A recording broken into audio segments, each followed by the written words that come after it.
ይገባኛል ተጨንቀሻል። ግን ደግሞ ለልጅሽ ስትይ መበርታት አለብሽ። እሱን ቃል አውቀዋለሁ፣ ግን ደግሞ ድርጊቱን አላውቀውም። ታዲያ እንዴት ብዬ ልበርታ? ቆይ እናትና ልጅ ትልቅ የስሜት ትስስር እንዳላቸው አታውቂ? እንዴት አይሰማኝም? ሲርባት፣ ሲበርዳት፣ ሲጨንቃት ብዙ ነገር ስትሆን ይሰማኛል፣ በጣም ይሰማኛል። እና ልጅሽስ ያንቺን ስሜት እንደምታስተናግድ አልገባሽም? እንደዛ የሚሆን አይመስለኝም። ምንም የማታውቀው ልጅ እኮ ተሰቃየችብኝ። እሌኒ ይገባኛል። በጣም ከባድ ስሜት ነው እያሳለፍሻለሽ። የትኛውም ቃል ሊገልጹ አይችልም። ግን ደግሞ ይኸውልሽ ልጅሽን ለማግኘት አንቺ ራስሽን ማጣት የለብሽም። አሁን ወደ ቤት ግቢና ረፊ። ናኦማም እኮ በመሀል ቤት ተሰቃየ። የትኛውም ስቃይ የእናትን አይተካም። የትኛውም ጭንቀት ደግሞ የእናትን ልብ ያህል። ይገባኛል። ለማንኛውም ና አሁን ወደ ቤት እንሂድና እዛ እናወራለን። አንቺም ትረጋጊያለሽ። ቦታ መቀየሩ ምን ለውጥ አለው ብለህ ነው? ግድ የለም ነይ እንሂድ።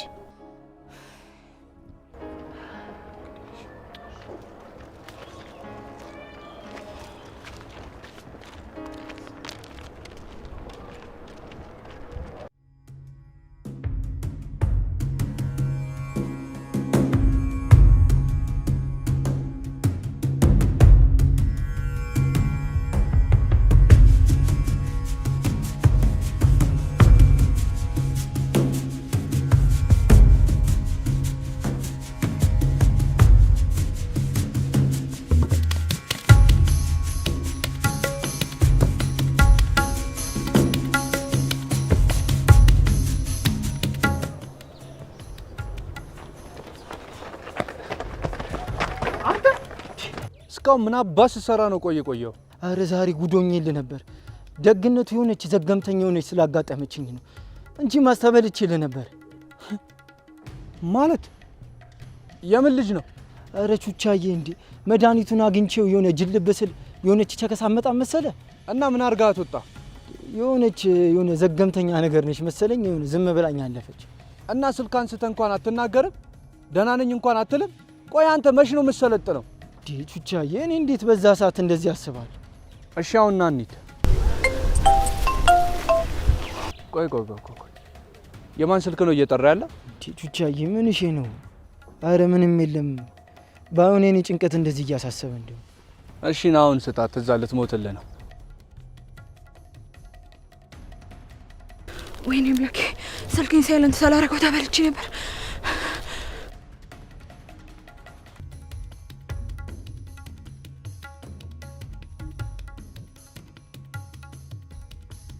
ምሩ ትውጣ፣ የምሩ ስቃይና መከራ ይብቃ የምትሉ ይህን ቪዲዮ ላይክ በማድረግ ጀምሩ።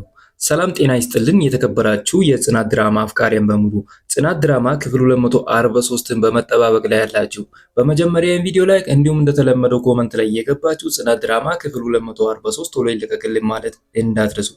ውድ የቻናል ቤተሰቦች በባለፈው ክፍል 242 ላይ እንዳያችሁ ከሆነ እንግዲህ ምሩ በጣም ታማ ነበር እና ለምሩ መድኃኒት እንዲያመጣ እንግዲህ ያገታትን ሰው ስትለምን ነበር። ያ ሰውም እንግዲህ ያው የምሩ ስደክም አይቶ እንግዲህ መድኃኒት ያመጣላት ሄዶ ነበር።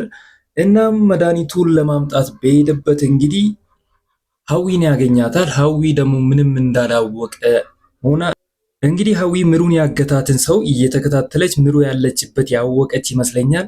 ካወቀች በጣም ጥሩ ነው። ነገር ግን እሷም ታግታ በዛው እንዳትቀር ነው የሚፈረው። ምክንያቱም በጣም ጥንቃቄ ማድረግ አለባት። አለበለዚያ እነዚህ ሰዎች እሷንም ወደ ምሩ ሊያስገቧት ይችላሉ።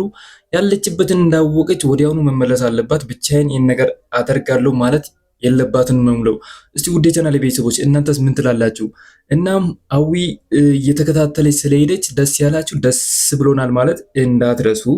እናም ወደ መርሲሞይ ስንመጣ ደግሞ መርሲሞይ እንግዲህ ምንም አይነት ወንጀል እንዳልሰራ እየካደ ነው። በአሁኑ ሰዓት ምንም አይነት ወንጀል የለብኝም፣ እናም ደግሞ ስፒድ እንዳልሞተ የማውቀው ነገር የለም፣ እንደሞተ ነበር ማውቀው። እኔም እንደ ጓደኞቹ እንግዲህ ሞቷል ሲባል ለቅሶ ደርሼ ነበር ነው ያለው።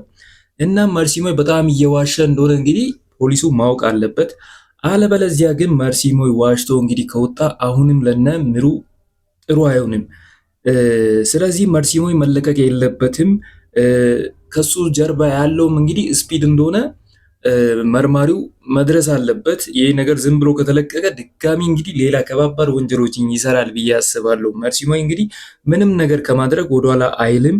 በዛ ላይ ደግሞ እነ ኪራ እንግዲህ እሱን ለማናገር ወደ ጣቢያ ሄዶ ነበር። እናም ኪራ ከሱ ጋር መስማማት ፈልጎ ነበር።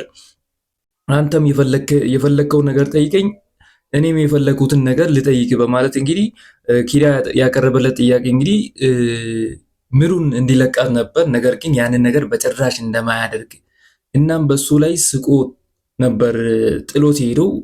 በሳቱ ኪራ እንግዲህ በጣም ነበር የተናደደው። ያሰበውን ነገር አልተሳካም ነበር። ቢሆንም ግን እንግዲህ አሁን ላይ አዊ ምሩ ያለችበትን ቦታ ካወቀች እንግዲህ እነ ናሆምን እነ ኪራን ጠርታ እንግዲህ ያው የምታስለቅቃት እየመሰለኝ ነው። ስለዚህ አሁን ላይ ያለን ተስፋ እንግዲህ ሀዊ ብቻ ናት። ስለዚህ ለምሩ የምደርስላት ሀዊ ናት፣ እርግጠኛውን የምናገረው። እስቲ እናንተስ በዚህ ላይ ማለት የምትፈልጉት ነገር ካለ ሀሳብ አስተያየታችሁን ኮመንት ላይ አስቀምጡልን።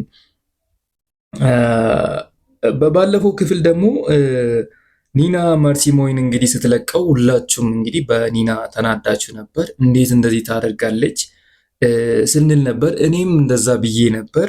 ነገር ግን እውነታው እንደዛ አልነበረም። ይሄ ሁሉ የነ ናሆሜና የነ ኪራ ቀመር ነበር። መርሲሞይ እንግዲህ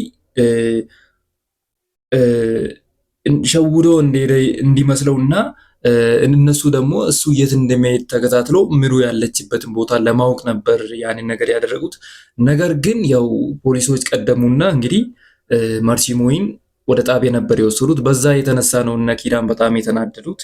ቢሆንም ግን ሁሉም ቀመር ነበር እና በጣም ነበር የተመቸኝ። ነገር ግን ኒና እውነት እንደተባለው እንደዛ ብታደርግ ኖሮ በጣም ነበር የሚቀየማት። እንግዲህ ለነ ኪራ ለነ ናሆሜ አይገባቸውም ነበር በሳቱም ብዬ ነበር። ነገር ግን ከነሱ ጋር ተነጋግራ ስላደረገች አሁንም ቢሆን በጣም ደስ ብሎኛል። እስቲ ደስ ያላችሁ ኮመንት ላይ ደስ ብሎናል ማለት እንዳትረሱ። ወደ ናቲና ራኬብ ስንመለስ ደግሞ እንግዲህ ናቲና ራኬብ አሁን ላይ የተስማሙ ያለ እየመሰለኝ ነው። ከዚህ በፊት እንግዲህ ባጠፋው ጥፋት ከናቲ ጋር ራኬብ በምንም ታመር መግባባት አልቻለችም ነበር። ናቲም እንግዲህ የሰራው ስራ ጥፋት እንደሆነ አምኗል። እናም የማይስማሙበት ምክንያት እንግዲህ ሁለቱ ተነጋግሮ ያለፈው አልፏል ብሎ እንግዲህ የፈቱ ይመስለኛል። እስቲ ሁለቱ ስለተስማሙ ደስ ያላችሁ ደስ ብሎናል ማለት እንዳትረሱ። ሌላው በጣም የገረመኝ ነገር ደግሞ ናቲ እንግዲህ ኒናን ሳያፈቅራት አይቀርም። እንግዲህ እንዳፈቀራት በተደጋጋሚ ለራኬብ ሲናገር ነበር። እንግዲህ ያው ራኬብ አታውቅም ብሎ እንግዲህ ስለ ኒና ባህሪ ሲያወራ ኒና እንደሆነች ራኬብ ነቃች። ያው ምንም ማድረግ አይቻልም። ቢሆንም ግን ናቲ በጣም ይወዳታል ያው የሚያወራው ከሆነ። እናም ደግሞ በሷ ምክንያት እንግዲህ የተመታ ይመስለኛል። ያ ጎቤው እንግዲህ የቀድሞ የኒና ፍቅረኛ ሳይመታት አይቀርም። ናቲ እንግዲህ ከኒና እንዲርቅ ሳይፈልግ አይቀርም። ቢሆንም ግን እንግዲህ ይህ ነገር ደግሞ መወሰን የምችለው ኒና ናት። ኒና ናቲን ካልፈለገችው እንግዲህ ምንም ማድረግ አይቻልም። ነገር ግን እስቲ ኒና ከማን ጋር ብትሆን ደስ ይላቸዋል? ከናቲ ጋር ወይስ ከጎቤው ጋር? ሀሳብ አስተያየታችሁን ኮመንት ላይ ያስቀምጡልና ወደፊት ደግሞ ምን እንደሚፈጠር አብረን የምናየው ይሆናል።